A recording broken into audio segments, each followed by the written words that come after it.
Jordan, one of the horrors of that life is that you make a mistake, your best friend walks you into a room, and you don't walk out again. And there was a night when I had that experience. There was a lot of talk about me on the street. I had a very big crew at that time. We were making a lot of money. There was a publication, I think it was Newsday, that wrote a story that said I was getting powerful enough to break away from the Colombo family and start my own family. There was no truth to it. It was a fictional story, but you know how the media is. And so guys on the street start to get a little bit nervous of that, especially my boss at the time. So without going into all the details, unless you wanted me to, I was walked into a room one night, and I didn't think I was going to walk out again. And it was one of the scariest times of my life. It was not heroic that I walked in. It was more robotic. I just said, hey, if this is it. I was such a product mentally. Well, I'd like to hear the details. Tell me what happened. So you were becoming very successful, and you were a story was generated about you in the press, about your ambitions, and obviously that caused some concern. So tell me the details. Okay, well, my dad was on parole at the time, and I was a captain in the family. They had elevated me to that position. That's a powerful position, capo regime, captain. And my dad was also a captain. And I went to see him. He sent for me. I went to see him, and we were in the driveway of his house in Long Island. And he said to me, the boss wants to see us tonight.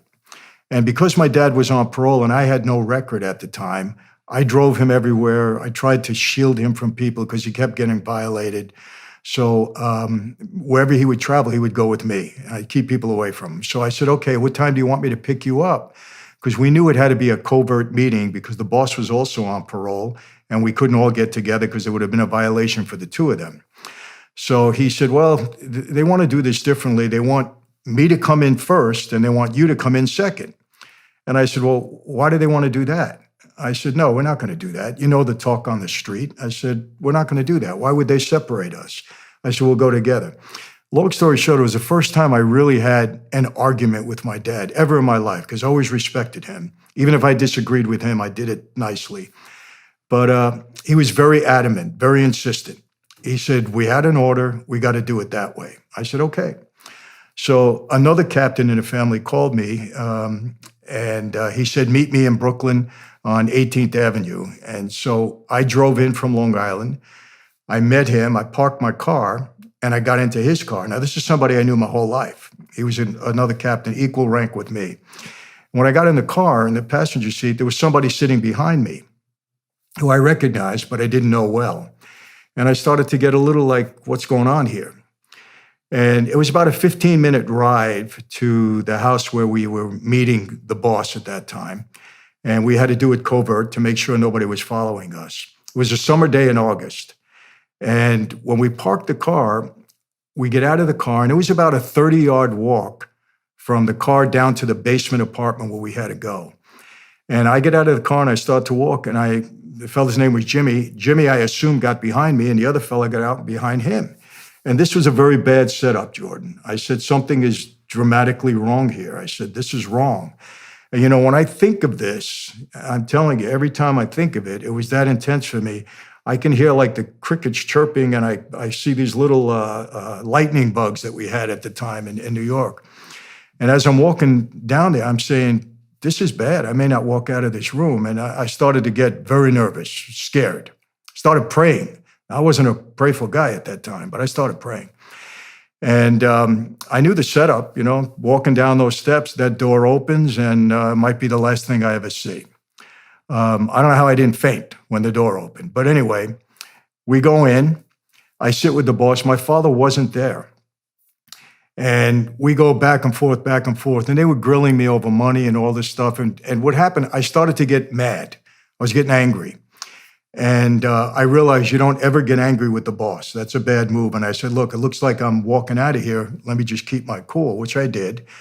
And when it was over, hey, let's have a glass of wine and everything is good and we're hugging. And, I just wanted to leave. So I told Jimmy, the fella driving me, I said, Jimmy, drive me back to my car. I got to go to Long Island. It's a long drive. So we get in the car and I was really just I was very angry with him because this is somebody I knew all my life.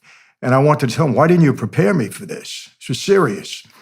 And he looked at me and he said, before you go any further, Michael, he said, I want to tell you this. He said, this was very serious tonight. You held yourself well in there. It could have been a problem. When he said that to me, I got even more upset with him. I said, you're my friend. You don't let me know. You don't prepare me, give me a hint.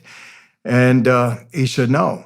And I'm sitting there and he said something to me that really got to me. He said, if it was the other way around, would you have told me? And I thought about it for a minute, and I honestly said, no, I wouldn't have. He said, well, you know this life as well or better than anybody. You grew up in it. He said, this is the life we lead. And I was in silence for about 10 minutes. I was just thinking about all of this. And then when I went to get out of the car, he grabbed my arm and he said to me, I want to tell you something. You're not gonna like this, but you can take this to the bank. He said it just like that. He said, your father was in there earlier tonight. He didn't help you one bit. He hurt you in there tonight. And I was pretty stunned. I mean, to the point where I couldn't even ask him, what do you mean? But as I was walking back to my car, Jordan, knowing my father so well, I knew what he did. He didn't help me. He said, look, if my son is stealing money or anything is going wrong, I have no idea. He handles everything. You know, I'm on parole. I don't get involved in anything. He threw me under the bus. And I found out later on that's exactly what happened. So it made a real impression upon me. I said, man, if this life can separate father and son, you know, after the bond that we had, you know, both the blood oath that we took and father and son, I said, what do we really have here?